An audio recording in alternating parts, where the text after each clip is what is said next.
Doc on the Run. We help injured runners run.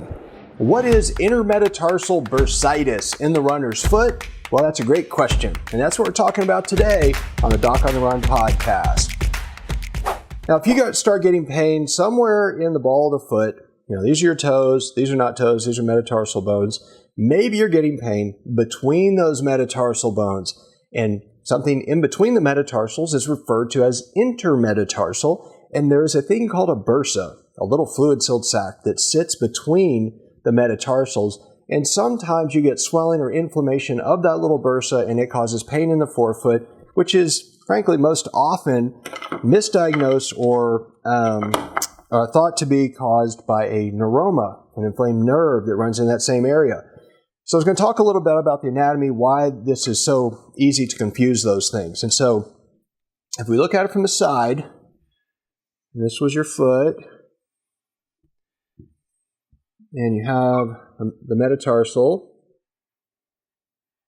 sitting here like this, and then the bones that go out into the toes. Well, the bursa is sitting basically right in between the metatarsals here. So that's basically the side view like this, right? That's this view. Now, if we were to look into your foot, if we basically chopped off your toes and so we could look in there at the end of the bones from that direction, and we draw a picture that simulates that, well, this is what you would get. You have the metatarsal bones, and then you have the first metatarsal bone is much bigger, and it's got a couple little bones sitting under it, the sesamoid bones, but we're talking about these. So what you have when you're looking at this is you have the bone itself, you have a joint capsule holding all the fluid and stuff in there, you have the plantar plate ligament, you may have heard me talk about that before. The plantar plate ligament is under here, so you've got the plantar plate underneath there. Then you also have, in that area, you've got the nerve, right? So you have the common plantar digital nerve, which is the one that often forms in Morton's neuroma. So that is down on the bottom, and then it kind of curves and goes up into the toes. But in cross-section, looking into the foot from the front to the back, that's what you would see. Now, the bursa, though, is actually not that far away from there. So you've got the bursa sitting in between right up here, like that.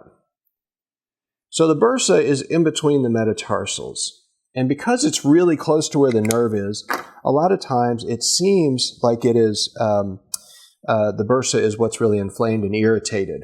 So how can you tell the difference? Well, a couple of ways. So one of them is that because it's between the metatarsals, if you squeeze it, it often hurts. I saw a guy one time that was a runner that this was killing him, and he actually rode a skateboard to work. This is San Francisco. People are more likely to do that here, I suppose. Pretty easy to get around. And it was the foot that he was using pushing off on the pavement over and over and over. And I think that motion of the way that he had to push and his foot twisted basically moved the metatarsal heads around and squished the bursa and caused it to become inflamed. He was told he had a neuroma over and over. And in fact, he even had a corticosteroid injection that was supposed to fix the neuroma. But when you do a corticosteroid injection, we basically go in from the top, we go down here, and we dump the fluid around the nerve. So I'm sure the doctor put the fluid in the right place all around the nerve. But the fluid-filled sac, that bursa, is a contained compartment. And if you do not put the fluid inside that compartment, it does not help at all. And so they went right past the bursa, dumped it in the soft tissue around the nerve, and he didn't have any improvement at all. This, of course, was very frustrating for him. So he didn't run for a long time because of this. And then finally, I actually looked at it. There was nothing on the MRI. It didn't really show up, but we got an ultrasound and you could see it. And then we knew that he had this. And in his case, when you would just squeeze the foot alone, it would hurt. Now, there are a couple different tests we do for neuromas. One of them is we actually try to feel the neuroma, that lump under your foot. That's called a Mulder's click. And there's another thing called Gauthier sign, I think it is, where we actually squeeze the foot, we move the toes up and down, and because it can compress the nerve when it's swollen between the metatarsal heads, when you move it up and down, squeezing the foot and compressing the metatarsals, it causes a positive reproduction of symptoms, and then we say that you have a neuroma. But if you have bursitis and we squeeze the foot alone, that alone will cause the bursa to hurt. So this doctor's squeezing the foot and moving the toes, saying, oh, he has pain now. It must be a neuroma. Well, it wasn't. And if you're treating the wrong condition, you're not going to get back to running. You're just going to get frustrated. So if you think it's something else, it probably is. Talk to your doctor more. Now, if you want to come check it out, if you think you have a plantar plate injury or one of these things that's in the ball of the foot, you can come check out the Plantar Plate Masterclass. I kind of talk about these other conditions in there a little bit. You can get that for free at Plantar Plate Masterclass. DocOnTheRun.com/Plantar Plate Masterclass. If you enjoyed this, please like it, please subscribe, and I'll see you in the next training. Doc on the Run. We help injured runners run.